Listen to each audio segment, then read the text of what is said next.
I'll just join it. Yeah, I was just going to say to you guys again, yeah, like I was just saying before on my other video, where there's this whole idea where you need to. I'm just saying this from a general perspective. I'm not judging anyone who takes drugs.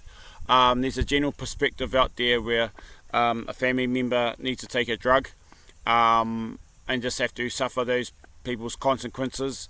And unfortunately, a lot of families have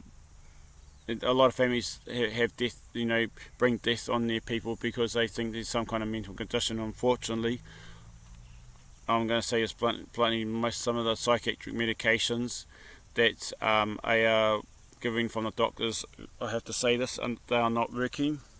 They're not working to a full extent. They are actually making lives worse in the long run. And I just think that it's really unacceptable what's happening, with the underlying issues about mental health. It's not acceptable. I know people do have a right. Yes, there is privacy laws in this country, but people do have a human rights. Such as myself, such as you. Doesn't matter what country you guys have a human right to go seek help, to go to the doctor, to lay your concerns about other family members' issues. You guys, all humans have a basic right to be looked after, to be looked to have a voice about the issues that you're concerned about in this day and age. It has become a thing where whatever you say, I'm going to say this to all you Christians out there. Everyone is going to get persecuted for their faith. It's no longer good just to hide in a church, because going to church on Sundays will not protect the society from coming in and trying to disrupt the faith, trying to disrupt churches. And the Lord the Lord's seen these things come to pass, and I'm sorry to say this, we're all going to get persecuted, whether that be today, whether that be tomorrow, whether that be 2-3 years from now. Only the Lord knows what's happening on this planet. And I just want to I've got my Bible out here too, just to I want to really read out some verses about spiritual warfare and judging, because I think it's important that we are facing demons and authority,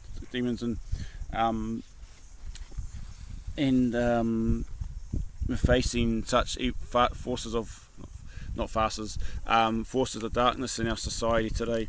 And I just really want to read out what's what God talks about judging, and also about spiritual warfare. I mean, you guys know Ephesians 6 verse 10 to 18, but I just want to read out two passages. One's from Matthew 4, Matthew 5,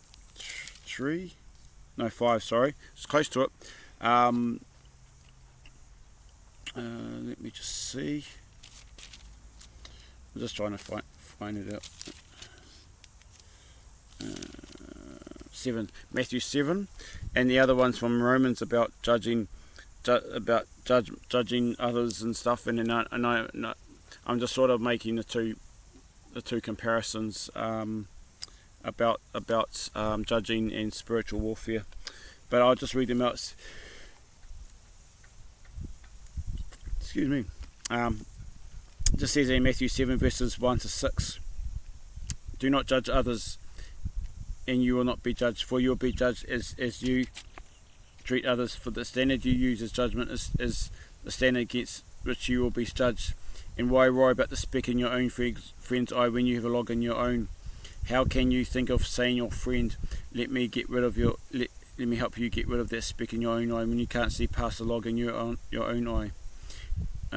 Hypocrite, first get rid of the log in your own eye, then you'll see well enough to deal with the speck in your own friend's eye. Don't waste on holy people what's on unholy. Don't throw your pearls to the pigs. They'll trample the pearls and then turn and attack you. And it's so true that, you know, in this day and age, we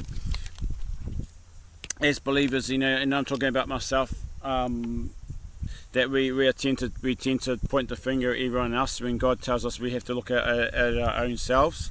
But again, this video that I am doing, it's a comparison between that and that of what is of an evil manifestation of something that you've seen in someone else's life, or just something you've seen in society, and that's something we have to face in this day and age. And you know, I just find it very interesting, you know, how we're facing such this life where we're seen, or like I'll say this. I just show this is my hands, just an example. Here's the Christian, right? And what we see around here is everything that's around us. It's full of evil, and we've got like Christians in our world who are not coming forwards, and not coming to actually say anything about anything. And again, as you guys have seen in my videos, I do a lot of prayer walking. Again, I'm not doing this to point the finger to say, oh, you did this and this. I use basically the videos to talk about the principalities of darkness that we actually need to fight against in this world. And I just want to point out this verse here. It says in Matthew 7 verse 6, don't waste on what holy people are unholy. Don't throw your pearls to the pigs. They'll trample the pearls and then turn and attack you. I just want to put my, it's not my spin, but it's basically what Jesus is pointing out is about people who are not willing to change their ways, or not wanting to change their routines or anything like that. It's basically, I call it, it's just spiritual stubbornness. Because if you're wanting to change somebody else's life, they'll continue to do what they want and continue to, you know. And I think that it is a spirit of stubbornness in our society too, which the enemy can use in this country. It says here, don't waste on what's unholy people, don't throw your pearls on the pig. They'll trample the pearls and turn and attack you. And Jesus was saying, you know, when in society you can't change, or you can't force somebody to effectively change their ways. Only God can do that in the long term run. If that person is willing to change, otherwise that person, you know, you're going to have to leave that person in God's hands, and God will just have to judge that person in the life to come.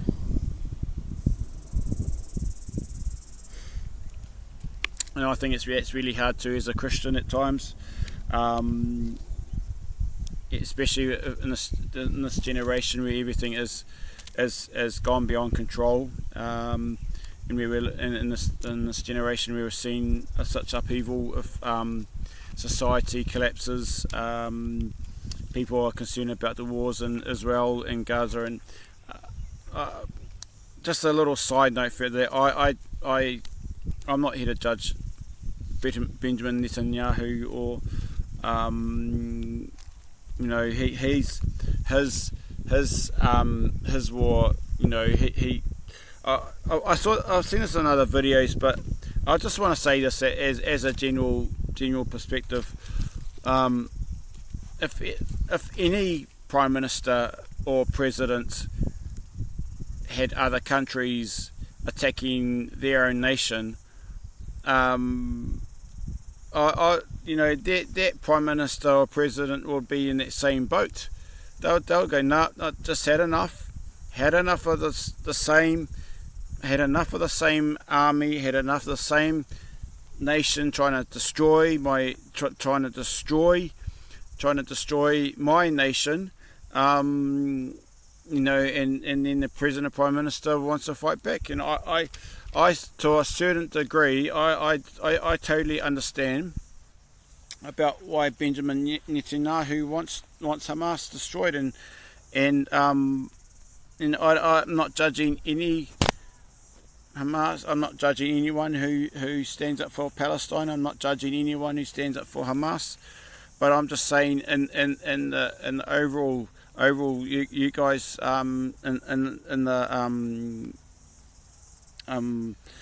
wherever you're at, I'm not judging you. I'm not judging any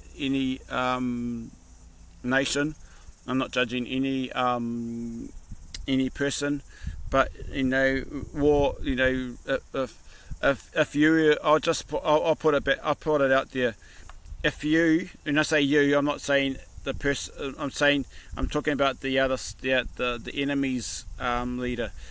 Let's just say if Israel can continue to attack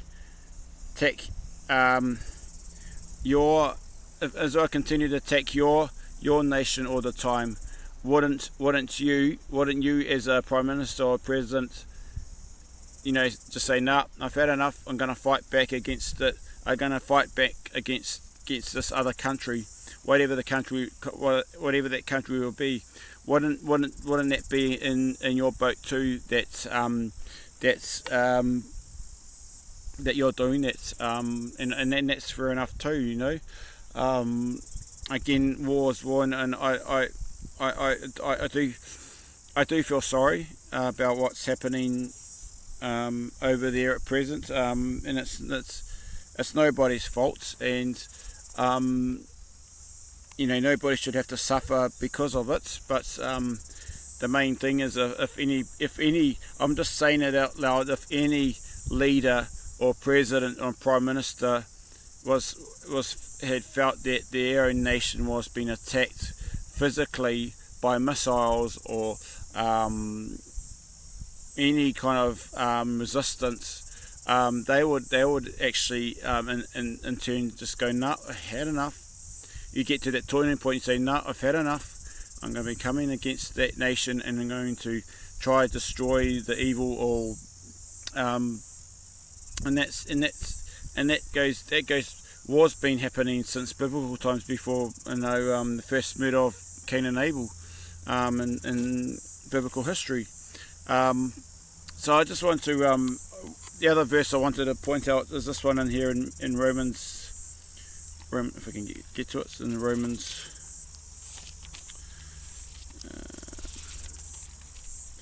I think it's Romans 1 or Romans 2. Let me just check.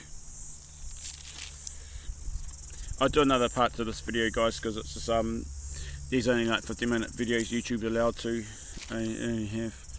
So I want to maybe read out the whole thing to get some general perspective. It says here in Romans 2, you may think you may condemn such people, but you are just as bad, and you have no excuse. When they say they are wicked and should be punished, you are condemning yourself. For you who judge others do these very same things. And we know that God in His justice will punish anyone who does such things. Such you judge others for these things. Why do you think you can avoid God's judgment when you do these same things? Don't you see how wonderful, kind, and tolerant and patient God is with you? Does this mean nothing to you? Can't you see that His kindness is tending to you to turn to your harm? Hello. But you're stubborn.